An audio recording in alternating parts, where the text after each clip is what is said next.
Spider-Man Homecoming review by Marcus Blake and Brendan Smith. Well, I definitely enjoyed it. That's what I'm going to say. But I got some things I'm going to nitpick about as when we get to that point. Yeah, there are a few things I could have done without, but Well, still good. Yeah, it's kind of hard to review a Spider-Man movie because they keep rebooting it. So it's like, there are certain things of old Spider-Man that you really like and that you don't like, and there are things that work here and that don't work. But I think the most important thing to remember about this film is this really isn't a Spider-Man origin story of Spider-Man himself. This is Spider-Man becoming an Avenger. This is very much an Avenger movie about Spider-Man. He's already Spider-Man. He was already Spider-Man in Civil War. We don't have to go through the whole thing about him getting bit by the spider again, and so that's good. I'm glad they went that route because, God, how many times are we going to see Batman's parents get killed on screen? I think we're up to like 72 now. So, well, the conversation he's having with his friend Ned is one of the talking about the spider. Does he lay eggs? You get the gist of what happened, just like with the Incredible Hulk movie with Edward Norton. You got all that origin stuff during the opening credits and flashback. Peter definitely missed a chance to mess with his friend there. Just one like some ridiculous question. He should have just deadpanned. Yeah, really? No. Yeah.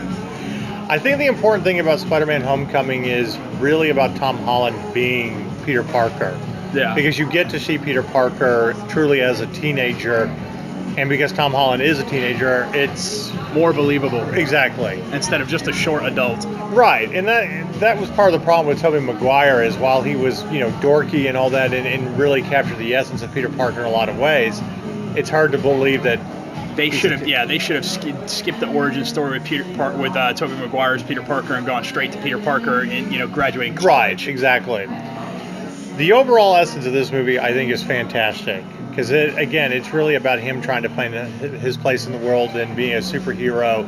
So you do get that origin of him trying things out.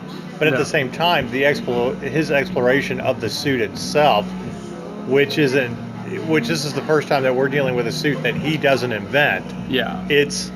I don't want to read the owner's manual, but this is a Tony Stark suit for Spider-Man. And by the way, the voice of his suit, was that the woman from Serenity? And her name escapes me right now. I don't know, but that'll be a good little trivia question that we'll have to address. And now, everybody, if you're listening to this review, you can go Google that. Yeah, I can't remember her name, but her name escapes me now. The woman that played Inara. She was also on B. Morena Baccarin. Thank you, Morena Baccarin. It sounded like her. It does. Overall, I think it does flow well, but there are some pacing issues in the beginning of the movie that do bother me, and this is why I'm never going to give it a perfect 10.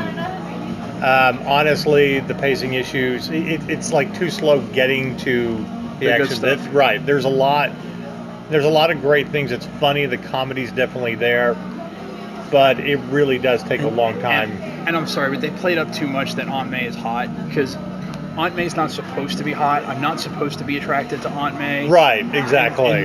And Marissa Tomei has been my crush for about 20 years now. So the fact that the Chinese delivery guy is playing winky eyes at her, it's like, really? Come on. Please. All right, Tony hits on everything and moves. I mean, if she was 80 years old, Tony would still be flirting with her. But that's fine. But the Chinese delivery guy, really? Well, but unfortunately, this may be more or less just nerd picking more than anything else, because we've got to have a middle-aged kind of hot Aunt May now, just like we've got to have a multicultural MJ who's not a redhead, which is going to bother me. I'm like, I don't care if she's multicultural, but MJ's a redhead. Yeah. And the girl is funny, and there's definitely going to be some funny scenes with them in other, Spider-Man movies.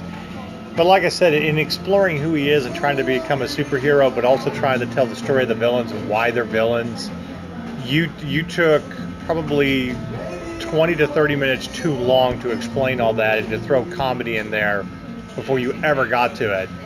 To me, it's like you threw a lot in there to try to make a 2-hour movie when it was unnecessary. Yeah, Michael Keaton did do a great job, though. He played a very menacing villain. Absolutely.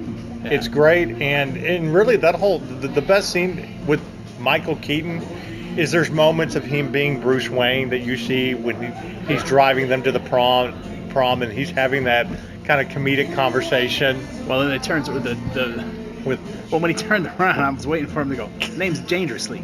Johnny Dangerously. right.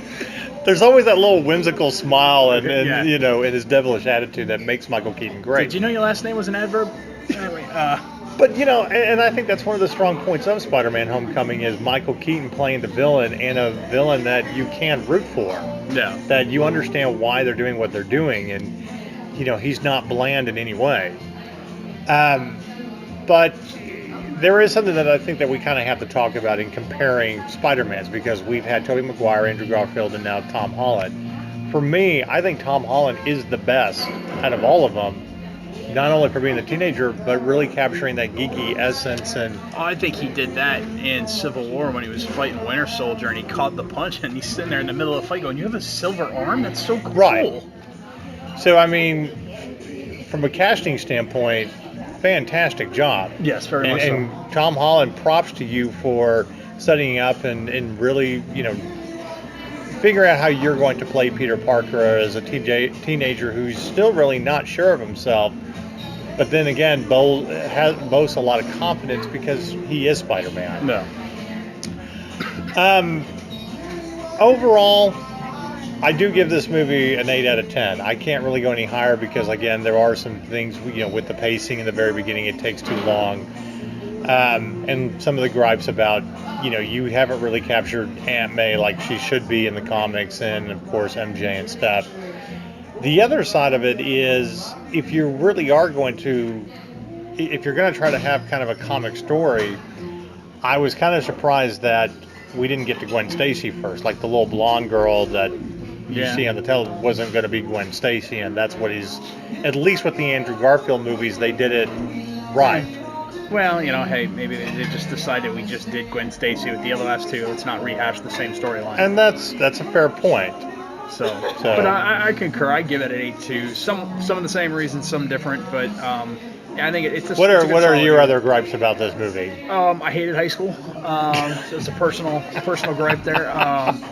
But also just some of the characters, like you know, the douchey high school character was overly. The kid that played Zero in the in the movie the hotel movie that I can't think of now. Yeah, but I'm drawing a Flash, blank. whatever his name was. But he was just so overly top douchey. And I'm not sure if it was the acting or the writing or both, but I don't want to say it's the acting, because I think the kid's a good actor, but I think it's just... Yeah, I just think they just pushed that a little too far too often, and it just became a distraction.